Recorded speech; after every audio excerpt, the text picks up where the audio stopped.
Hello. Ito na ang update sa camper van natin. Sa last video natin ay naglagay tayo ng solar panels at DC na aircon. Today ay itutuloy na natin yung paggawa sa van. And to make it more interesting ay lahat ng tools na gagamitin natin sa build ay kailangan powered lang ng ating power station. So ito yung gagamitin natin na Bluetti AC300 power station. Before we continue, kailangan natin i-test kung yung mga tools ba na gagamitin natin ay kayang i-power ng power station natin. So first, i-charge natin yung battery sa mga drill natin. Next, i-test naman natin itong sander. Next, ang grinder. At isa sa importante ay ang ating circular saw. At kayang-kaya ng power station natin itong circular saw. Kailangan din natin ng jigsaw.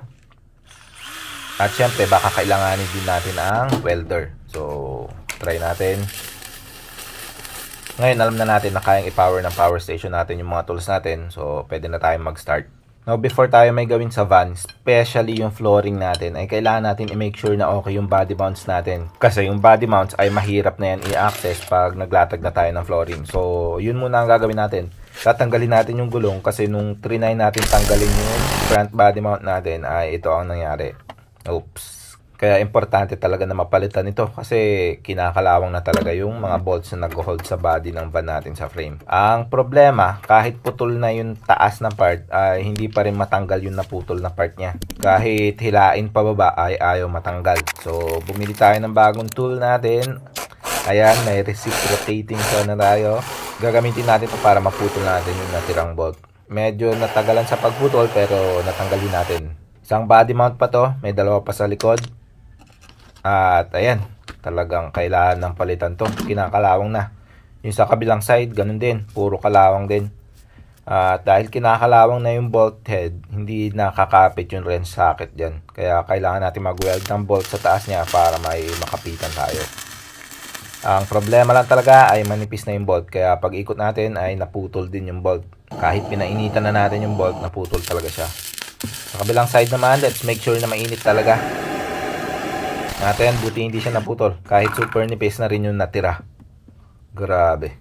Pwede na natin palitan yung body mounts gamit itong body mounts na nabili natin sa Lazada. Pang F-150 nga itong mga to eh. I-modify na natin para mag-fit sa van natin. I-jack up lang natin yung body para humiwalay siya sa frame. And then we can remove the old body mount and replace it with the new one. After natin i-remove yung body mounts, pwede na natin i-remove yung carpet natin completely. O, tignan nyo.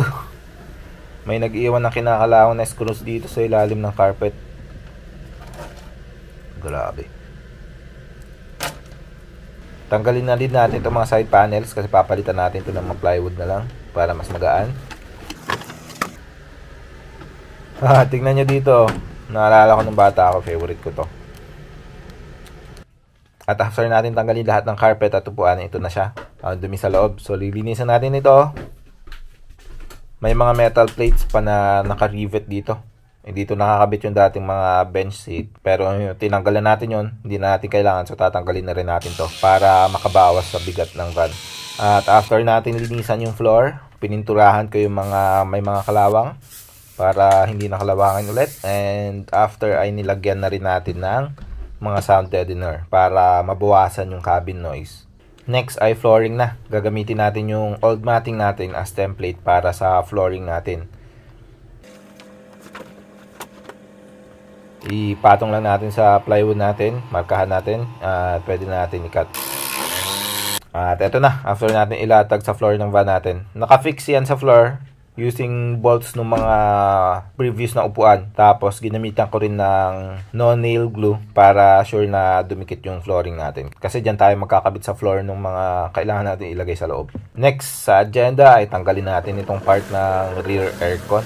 Since ang nakalagay dito ay yung heater. Pero wala na tong heater. Tinanggal na. So hindi na natin kailangan tong part na to. Magkakaroon tayo ng extra space pag tinanggal natin to. Pwede natin paglagyan ng mga equipments natin. Ito yung actuator ng aircon vents natin. Hindi na rin natin kailangan to. Nandito sa loob yung evaporator natin. Ayan, linisan na natin ng tubig. After natin linisan ay sarahan lang natin yung butas gamit ang duct tape. Ayan. Next naman ay ang ating extendable bed. Meron akong kahoy dito na gagawin nating main support para sa bed natin. Gagamitin natin itong L-foot na pang solar para ma-mount natin sa body ng van yung kahoy. Ikakabit natin siya sa mounting point ng mga seatbelt. So, sure tayo na matibay yan kasi seatbelts ang mga nakabolt dyan before. At pwede na natin ilapat yung wood natin dito. Ito yung first na mounting point, second na mounting point, pero yung pang third natin ay hindi siya nakalapat, hindi siya same na level. So, lalagyan lang natin ng spacer yan.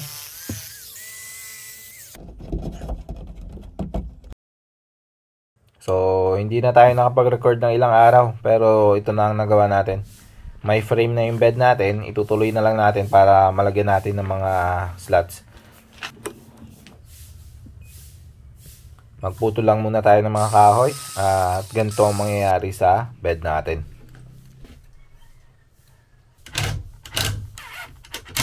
Kailangan lang natin i-drill muna yung kahoy bago natin i-screw para hindi mabasag yung kahoy. At screw lang natin lahat ng mga kahoy na to. At mag-cut lang tayo ng plywood para dito yan sa side na to. May tumatama ba?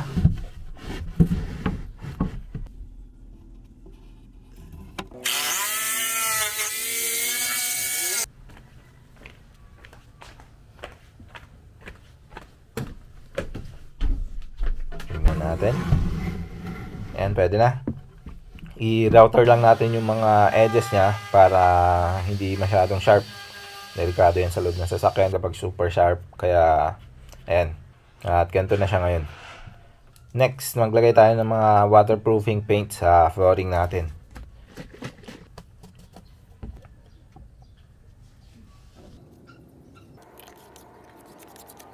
Ayan, konti na lang. At I think kailangan pa natin ng second coat. Ayan, okay na. Next naman ay maglalatag na tayo ng vinyl flooring natin. So, ganitong kulay ang gagamitin natin.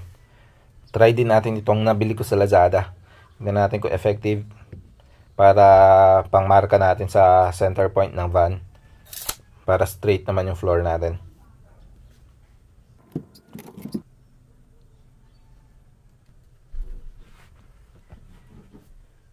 At latagan lang natin yung buong floor.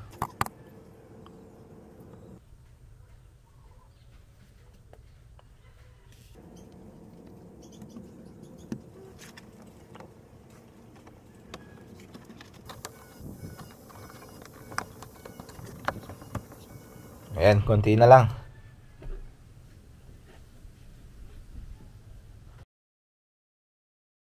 At dahil tapos na ang ating flooring, pwede na natin gawin ang ating house battery.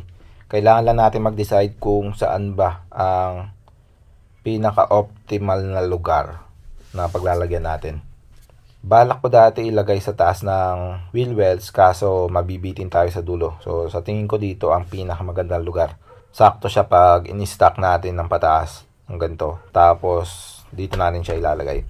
Nagawa tayo ng case para sa battery. I-measure natin yung cells para sakto yung gagawin natin case. Time na naman to cut wood. Turn on natin ang AC at nasa 55% pa lang tayo. Ang tibay ng battery na ito. Gawin na natin yung casing ng battery natin.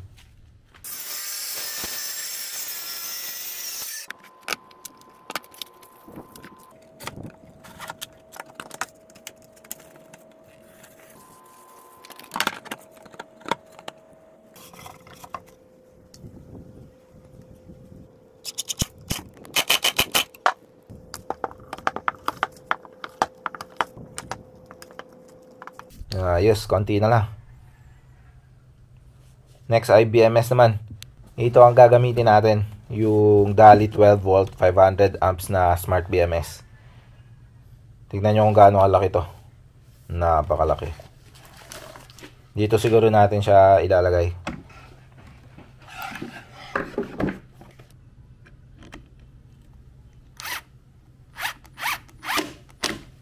Ayan na ating BMS. May kasama din pala itong active balancer. So, dito natin siya ilalagay.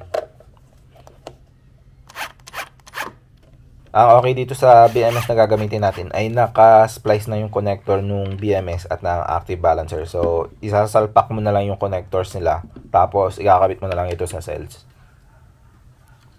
Ituloy na natin yung build. Dito natin siya ilalagay. Before pala natin ilagay yung battery, kailangan natin lagyan ng backing plywood sa likod para meron tayong pagmamountan ng battery natin. And using CAD or cardboard aided design, ito na yung pattern natin.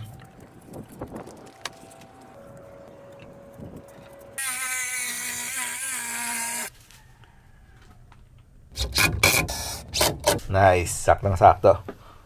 Ayan na. Time na para ilagay yung battery dito.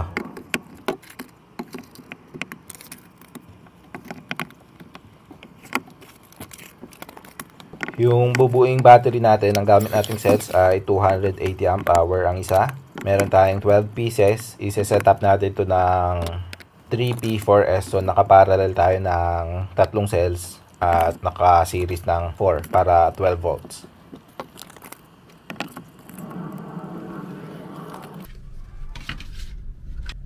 Saktong-sakto lang yung height. Lagay lang natin yung top cover. Next ay yung BMS naman. Kabitan lang natin ng mga ganito. And then ilagay na natin yung mga bus bars natin.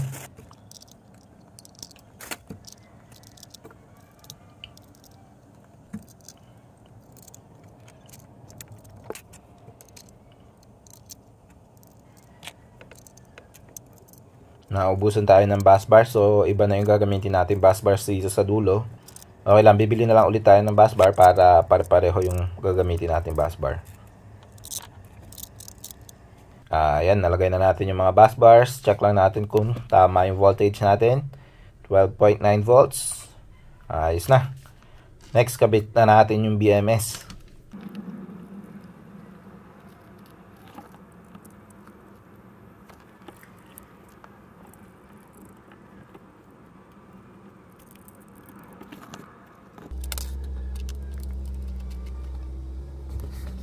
Next day na, hindi na natin natapos kagabi.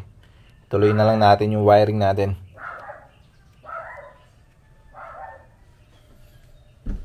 Kailangan natin mag-trim para sa positive cable ng battery natin. Mali din yung size ng lug nuts natin, so kailangan lang natin palakihin yung butas para magkasya sa main bus bar natin.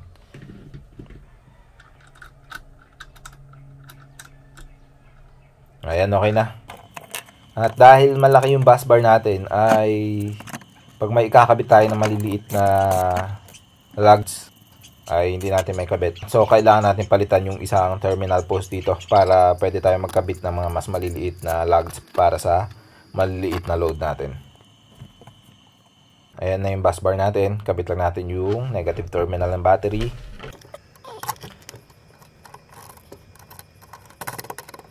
Next ay i-mount na natin yung ating solar charge controller.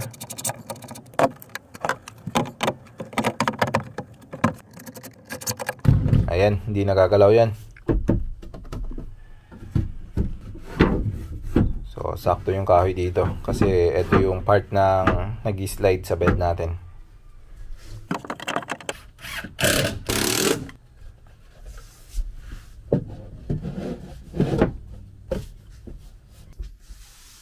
Ito na yung battery at solar charge controller natin. Nakakabit na rin yung aircon. Hindi pa tayo nagkabit ng mga fuses and breakers kasi temporary muna to para matest lang natin yung battery. Buti at nagkasya yung battery natin. Saktong-sakto lang siya dito kahit millimeters lang yung space na natira. Kasi yung bed natin, sinukat natin talaga yan para dito sa ating portable na refrigerator. Hindi sa battery. Pero buti nagkasya yung battery natin. Dito na muna natin tatapusin yung video natin. Itutuloy na lang natin ito sa ibang araw. Sa lahat ng ginawa natin, ang natirang charge ng ating Bluetti power station ay ayan, 39% pa rin. Sa next na video natin, lalagay na natin yung ceiling natin. Ilang buwan nang ganito yung ceiling ng van natin. So ayusin natin yan. Lalagyan natin ng ilaw. Tapos yung na-extend na bed ng van. And hopefully, mapalitan natin yung alternator ng van natin para pwede niyang i-charge yung battery natin. Hindi lang tayo mag-rely sa solar. So, ayan po. I will see you again next week para sa update ng ating van. Bye!